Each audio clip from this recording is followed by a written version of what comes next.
ஒண்ணு நினைச்சுக்கங்க, பைபிள்லயே அதிகமான பணத்திற்கு விற்கப்பட்டவன் யார் தெரியுமா? இந்த சிம்சோன். ஆண்டவராகிய இயேசு கிறிஸ்து, யூதாஸ்காரி, இவங்க எல்லாம் பணத்திற்காக விற்கப்பட்டவர்கள்.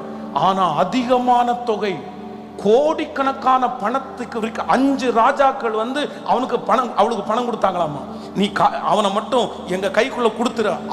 அவ்வளவு வேல்யூ, அவ்வளவு வேல்யூ. எப்பா, உங்களுடைய வேல்யூ, உங்களுடைய மதிப்பு எவ்வளோன்னு உனக்கு தெரியாது சாமி. உனக்கு தெரியாது, உனக்கு தெரியாது. யாருக்குமே என் வேல்யூ என்னன்னு எனக்கு தெரியலப்பா, தெரியலடா. இன்னைக்கு தாண்டா தெரியுது. இன்னைக்கு உங்க முன்னாடி நிற்கும் போதாண்டா தெரியுது. சே, இவ்வளோ பெரிய வேல்யூ, இவ்வளோ பெரிய விஷயத்துக்கு என்ன நம்பி இருக்கீங்களா? இப்படி என்ன வச்சிருக்கீங்களா ஆண்டவரே? இன்னைக்கு நீ சாதாரணமான உன் வேல்யூ ரொம்ப பெருசு கண்ணா, ரொம்ப. இது உலகத்துல இருக்கிற மனுஷன் உன்னை வேல்யூவா பாக்குறதுனால நீ வேல்யூவான பர்சன் கிடையாது. அதை குறிச்சு நீ யோசிக்காத. அவங்க என்ன வேல்யூவா பார்க்கவே